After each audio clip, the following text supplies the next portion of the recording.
Hello friends, welcome back to B English champion YouTube channel. आज की इस video में हम रीड करेंगे एक मोरल बेस्ड शॉर्ट स्टोरी और इसका टाइटल है पुअर इमिटेशन। पुअर यानी खराब और इमिटेशन यानी नकल। तो खराब नकल। यहाँ पर इमिटेशन एक नाउन पार्ट्स ऑफ स्पीच है और पुअर एक एडजेक्टिव पार्ट्स ऑफ स्पीच है जो कि क्वालिफाई करता है इमिटेशन को। तो इस तरह से इसका मतलब है खराब नकल। नकल का मतलब किसी का अनुकरण करना, यानी किसी को देखकर उसके जैसा काम करने की कोशिश करना, उसको इमिटेशन कहते हैं। तो इसके बारे में हम इस स्टोरी के थ्रू रीड करेंगे और इस स्टोरी में आपको काफ़ी अच्छी वोकेबुलरी मिलेगी और जो कि आपको इंग्लिश को सीखने में काफ़ी हेल्प करेगी। और इस स्टोरी को मैं बिल्कुल जीरो लेवल से, यानी एक एक शब्द का हिंदी ट्रांसलेशन करके और उनकी करेक्ट प्रोनाउंसिएशन बताकर आपको इंग्लिश पढ़ना सिखाऊंगा, जिससे कि आप बिल्कुल आसानी से इंग्लिश को पढ़ना और बोलना सीख पाएंगे। और आप इस वीडियो को बिना स्किप किए पूरा देखिए ताकि आपको इस स्टोरी का हर एक पॉइंट अच्छे से समझ में आए और जिससे कि आपकी रीडिंग स्किल्स और कॉम्प्रिहेंशन स्किल्स भी इनहेंस हो सके। और इस स्टोरी में जो ग्रामर के स्ट्रक्चर्स हैं उनको भी मैं डिटेल में कवर कराऊंगा। तो बिना देरी की हम स्टोरी को पढ़ना शुरू करते हैं। There lived a huge hawk on the top of a hill. तो क्या मतलब हुआ? देयर लिव्ड यानी रहता था। यहाँ जो देयर है वो एक इंट्रोडक्टरी सब्जेक्ट है जिसका यूज हम तब करते हैं जब कोई निश्चित सब्जेक्ट नहीं होता है। तो देयर लिव्ड यानी रहता था। अ ह्यूज हॉक यानी एक विशाल बाज। जब कोई चीज बड़ी होती है उसको ह्यूज कहते हैं, जो कि क्वालिफाई करता है किसी नाउन को। तो यहाँ पर हॉक को क्वालिफाई करता है। तो इस तरह से ये ह्यूज एक एडजेक्टिव पार्ट्स ऑफ स्पीच है, यानी एक विशाल बाज। ऑन द टॉप चोटी के ऊपर, ऑफ अ हिल एक पहाड़ी की। तो एक पहाड़ी की चोटी के ऊपर एक विशाल बाज रहता था। The hawk had shining feathers and a strong curved beak. तो इसका मतलब है हॉक हैड यानी बाज की थी या थे शाइनिंग फेदर्स चमकीले पंख, एंड अ स्ट्रॉन्ग और एक मजबूत, कर्व्ड यानी घुमावदार, बीक चोंच। बाज के चमकीले पंख और एक मजबूत घुमावदार चोंच थी। तो यहाँ पर हेड पोजीशन का काम करता है जिसका यूज पास होने के सेंस में किया गया है, यानी जब किसी इंसान के पास कुछ होता है तो वहां पर हम हैज, हैव और हैड इन तीनों में से किसी एक का यूज करते हैं। तो हम बाज के क्या थे? चमकीले पंख और मजबूत घुमावदार बीक यानी चोंच थी। तो इस तरह से फीदर एक नाउन पार्ट्स ऑफ स्पीच है और शाइनिंग जिसका मतलब है चमकीला, तो ये एडजेक्टिव है जो कि क्वालिफाई करता है फेदर्स को। और यहाँ पर beak noun parts of speech है और इसको क्वालिफाई कौन करता है? स्ट्रॉन्ग कर्व्ड यानी मजबूत घुमावदार, ये आपका एडजेक्टिव है। Down in the valley a lazy and foolish crow had made his nest on a banyan tree। तो डाउन यानी नीचे, इन द वैली घाटी में, यानी घाटी में नीचे, यानी जिस घाटी में कि मैं एक पहाड़ी पर वो रहता था तो उस घाटी में नीचे। आ लेजी एंड फूलिश क्रो एक आलसी और मूर्ख कौआ। हैड मेड यानी बना लिया था, हैड मेड बना लिया था, हिज नेस्ट अपना घोंसला, ऑन अ बानियान ट्री एक बरगद के पेड़ के ऊपर। तो घाटी में नीचे एक आलसी और मूर्ख कौआ जिसने एक बरगद के पेड़ पर अपना घोंसला बना लिया था।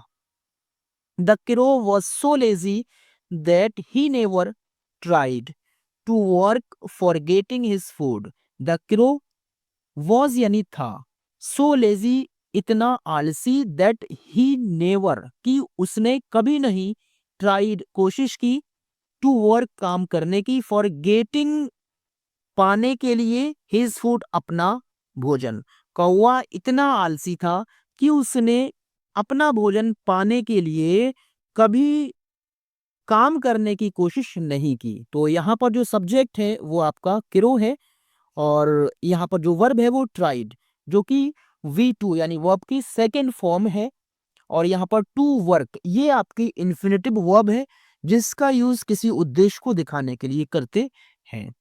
ही always wished to feed on the rabbits which lived in a hole under the same tree, he always, वो हमेशा, विश्ड यानी चाहता था या उसकी इच्छा थी, टू फीड यानी टू फीड ऑन का मतलब है खाने की, द रैबिट्स यानी खरगोश को, विच लिव्ड जो रहता था। तो यहाँ पर विच रैबिट के लिए रैबिट्स यानी खरगोश मोर देन वन है, यानी खरगोश के लिए बोला गया विच, जो रहते थे इन अ होल एक बिल में, अंडर द सेम ट्री यानी उसी पेड़ के नीचे। अंडर एक प्रेपोजिशन है जो कि स्थान की जानकारी देती है, अंडर यानी नीचे।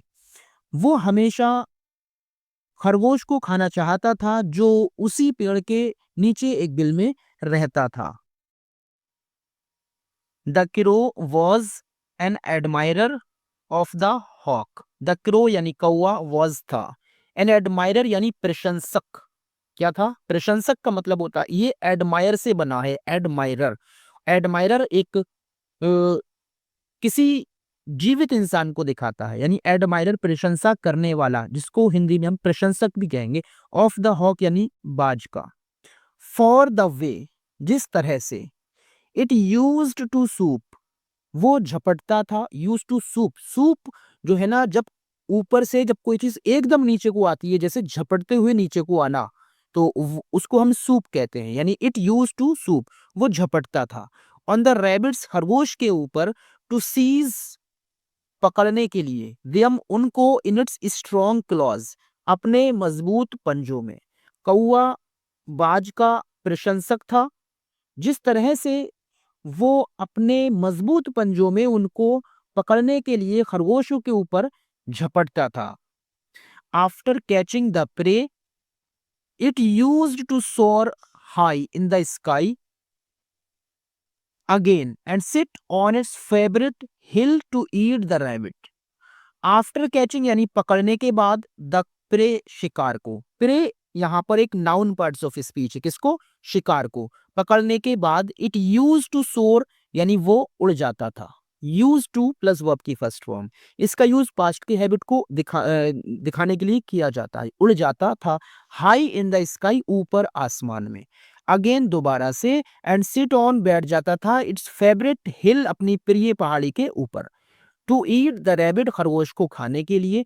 शिकार को पकड़ने के बाद वो आसमान में दोबारा से ऊपर उड़ जाता था और अपनी प्रिय पहाड़ी के ऊपर बैठकर खरगोश को खाने के लिए। तो the crow's mouth watered when he saw that even he too wanted to perform this thrilling feat.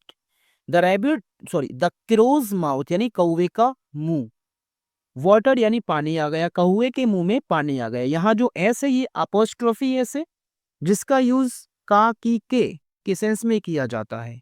तो कौवे के मुंह में पानी आ गया, व्हेन ही सॉ, जब उसने देखा, दैट इवन ही, कि वो भी, टू वांटेड यानी चाहता था, यहाँ मतलब दैट इवन ही टू, वो भी वांटेड चाहता था, टू परफॉर्म यानी पूरा करना, दिस थ्रिलिंग फीट यानी इस रोमांचक करतब को। फीट का मतलब होता है करतब और थ्रिलिंग का मतलब है रोमांचक। तो फीट एक नाउन पार्ट्स ऑफ स्पीच और थ्रिलिंग क्या है? एक एडजेक्टिव पार्ट्स ऑफ स्पीच है जो कि क्वालिफाई करता है फीट को। कैसा करतब? रोमांचक। तो कौवे के मुंह में पानी आ गया जब उसने देखा कि वो भी इस रोमांचक करतब को पूरा करना चाहता था। The crow mused one day that if he wanted to eat the meat of a tasty rabbit, it must hunt like a hawk. The crow, कौवे ने, म्यूज्ड का मतलब है विचार किया या सोचा। जो थिंक होता है तो थिंक का ही सिनोनिम है म्यूज्ड, यानी थॉट और म्यूज्ड। तो सोचा वन डे, एक दिन, दैट इफ ही वांटेड, कि अगर वो चाहता था, टू ईट द मीट, मांस खाना, ऑफ अ टेस्टी रैबिट, एक स्वादिष्ट खरगोश का, इट मस्ट हंट, उसको शिकार करना होगा, लाइक अ हॉक, एक बाज की तरह।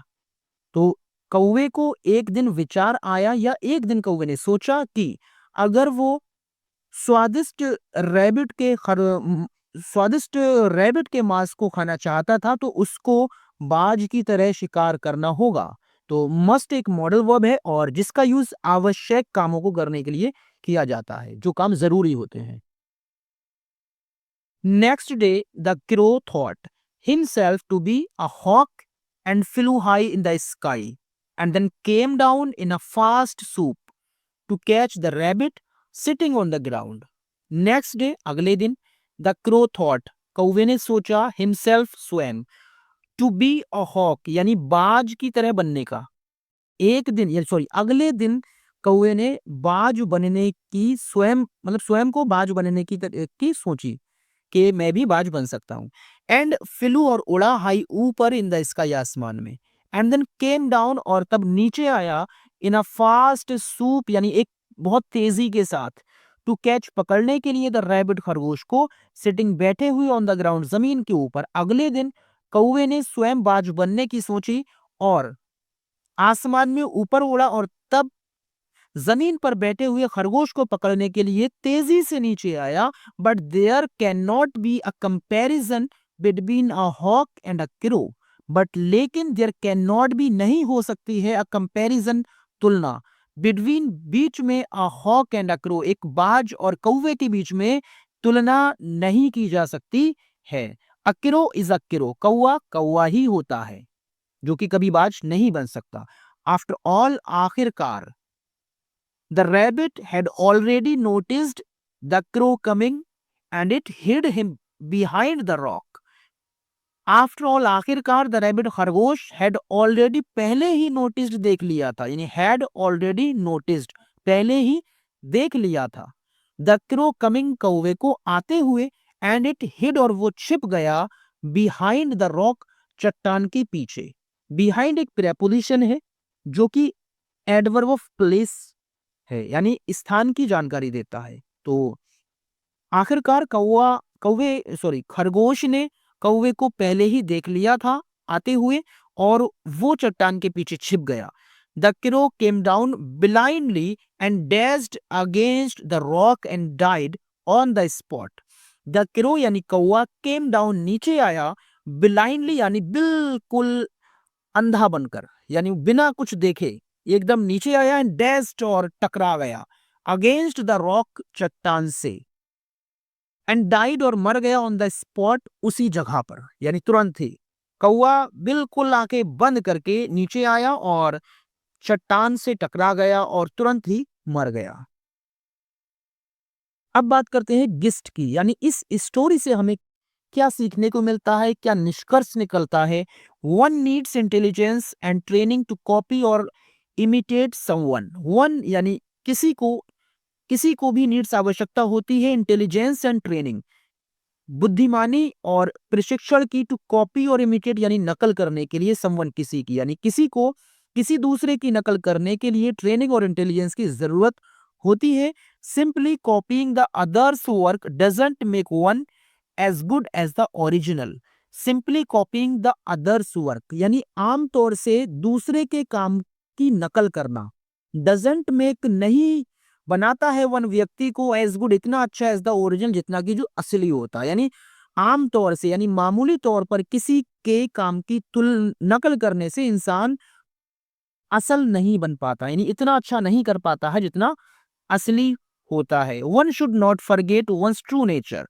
इंसान को शुड नॉट फॉरगेट नहीं भूलना चाहिए वंस ट्रू नेचर यानी अपना वास्तविक स्वभाव।